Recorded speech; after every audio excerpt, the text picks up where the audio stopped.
윤경희 청송군수 주재로 내년도 군정 주요 업무 보고회가 열렸습니다.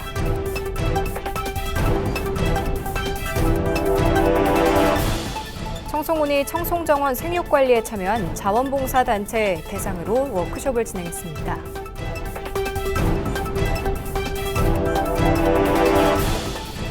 치매 극복의 날을 맞아 기념식과 한마음 걷기 행사가 열렸습니다. 여러분 안녕하십니까? 뉴스와이드 청송입니다. 윤경희 청송군수 주재로 내년도 군정 주요 업무 보고회가 열렸습니다. 이번 보고회는 현재 진행 중인 사업의 문제점과 해결책을 모색하고 2024년 중점 추진 사업의 타당성과 방향성 검토에 중점을 두고 진행됐습니다. 내년에는 자연재해로부터 안전한 영농 환경 조성과 저비용 고소득 생산체계 구축, 인구 유입 촉진에 군정을 집중한다는 계획입니다. 특히 과원 미세살수 장치 지원 사업과 꼭지 무절단 사과 유통을 신규 사업으로 발굴해 적극 추진합니다. 윤 군수는 효율적 재정 운영과 공모 사업을 통한 국도비 확보로 민선 8기 역점 사업 추진에 전력을 다해달라고 당부했습니다. 청송군이 자원봉사단체 대표 150여 명을 대상으로 워크숍을 진행했습니다. 이번 워크숍은 청송정원 생육관리에 참여한 자원봉사단체를 대상으로 진행했으며 사기 진작과 소통의 장을 마련하기 위해 추진됐습니다. 자원봉사단체는 백일홍의 시든꽃잎을 제거하고 청송정원을 SNS에 홍보하기 위한 사진 촬영을 진행하는 등 자원봉사뿐만 아니라 청송관광 활성화를 위해 앞장선 바 있습니다. 윤경희 청송군수는 자원봉사자 여러분들이 있기에 청송정원이 관광 명소로 자리매김할 수 있었다며 감사드린다고 전했습니다. 청송군이 치매 극복의 날을 맞아 기념식과 한마음 걷기 행사를 열었습니다. 9월 21일 치매 극복의 날은 치매 관리의 중요성을 알리고 치매를 극복하기 위해 국가에서 지정한 법정 기념일로 지난 2008년부터 행사를 개최하고 있습니다. 이날 기념식은 치매 극복 다 함께 펼치다를 주제로 전국 최대 규모의 백일홍 화원인 산소카페 청송정원에서 열렸습니다. 1부 치매 극복의 날 기념식을 시작으로 2부에는 치매 극복 한마음 걷기 행사가 진행됐으며 유공자 표창과 다양한 체험 부스도 운영됐습니다. 윤경희 청송군수는 이번 행사가 치매 극복을 위한 공감대가 형성됐길 바란다고 밝혔습니다. 청송군이 토지분과 주택 2기분에 대한 재산세를 부과했습니다. 군은 토지분 11억 200만 원, 주택 2기분 2,100만 원을 부과하고 토지분의 경우 공시지가 하락으로 지난해보다 7% 하락했다고 밝혔습니다. 재산세는 매년 6월 1일 기준 주택 또는 토지 소유자에게 부과되고 토지분은 9월에 전액 부과되며 주택분은 20만 원을 초과할 경우 7월과 9월에 나눠 부과됩니다. 납부는 오는 10월 4일까지 전국은행 ATM기와 가상계좌, 인터넷 지로, 위택스 등을 통해 납부할 수 있습니다. 군은 재산세가 지역 발전과 주민복리 증진을 위해 사용된다며 납부 기한을 넘기면 3%의 가상금이 부과될 수 있어 기한 내에 납부할 것을 당부했습니다. 청송군의회 의원 연구단체인 청송관광활성화연구회가 중간 보고회를 열었습니다. 이날 보고회에서는 새로운 소비처 발굴과 차별화된 콘텐츠, 관광 프로그램 개발 등 다양한 전략이 제안됐습니다.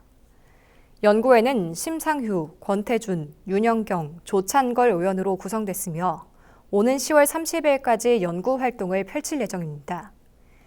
연구회 대표인 심 의원은 청송의 특화 자원을 활용한 관광 활성화 방안을 발굴하고 경쟁력을 강화할 수 있도록 의정 활동에 최선을 다하겠다고 말했습니다. 청송군이 귀성객 방문에 대비해 도로를 일제 정비했습니다. 군은 관내 국도와 지방도, 농어촌 도로 등 140여 개 노선을 대상으로 진행했습니다. 특히 포트홀과 도로 배수 시설 등을 점검하고 산사태 위험 지역에 표지판을 설치했습니다. 점검에서 발견된 미비점은 즉시 시정 조치했으며 구조물 개선이 필요한 부분은 빠른 시일 내에 보완 조치해 사고를 예방하겠다고 밝혔습니다.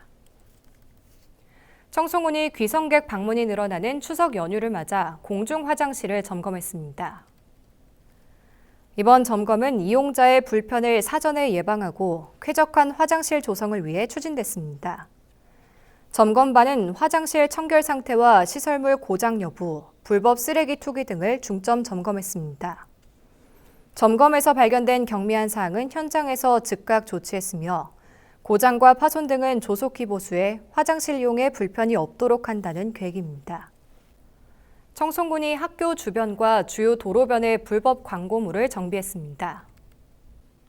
군은 깨끗하고 안전한 교육 환경 조성을 위해 유치원과 초중고등학교, 주요 도로변 등의 불법 광고물을 철거했습니다.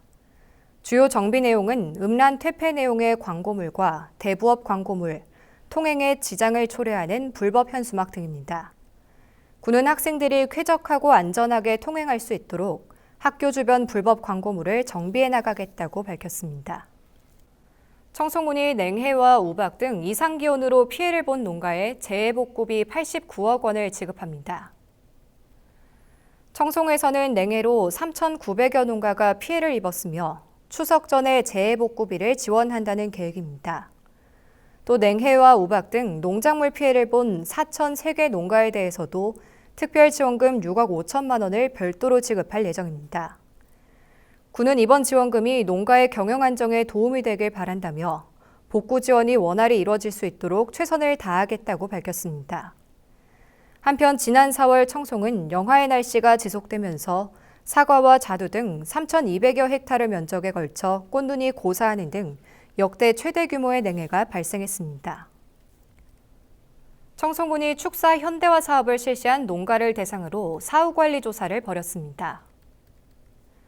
군은 이달 19일부터 22일까지를 조사 기간으로 정하고 축산팀장 등으로 구성된 점검반이 2015년 이후 현대화 사업을 완료한 농가를 점검했습니다. 점검반은 대상 농가 6곳에 대해 사육 규모와 사업 전후 생산성 변화, 사업 만족도 등을 조사했습니다. 군은 지속 가능한 축산업을 위해 축산 농가 현대화 사업을 계속 추진하겠다고 밝혔습니다. 청송군 영농 일자리 지원센터가 사과 농가의 영농 인력을 지원했습니다. 센터는 사과 잎따기 등 일손이 필요한 32농가에 근로자 50명을 투입했습니다. 특히 숙식과 교통비, 농작업 도구 등을 지원해 편의성을 높였습니다. 한편 센터는 농작업 경험이 없는 구직자를 대상으로 농작업 교육을 실시해 안전사고 예방에 최선을 다하고 있습니다. 청송군이 용전천 등 주요 하천과 저수지에 토속 어패류를 방류했습니다. 군은 치어 방류 행사를 열고 윤경희 청송군수를 비롯한 내수면 어업계 등 20여 명이 참석한 가운데 붕어와 메기 등 토속 어류 5만 5,300미와 다슬기 36만 폐를 방류했다고 밝혔습니다. 한편 군은 어족 자원 증식을 위해 매년 방류 사업을 추진해 오고 있습니다. 이상으로 뉴스와이드 청송을 마칩니다. 함께해 주신 여러분 고맙습니다.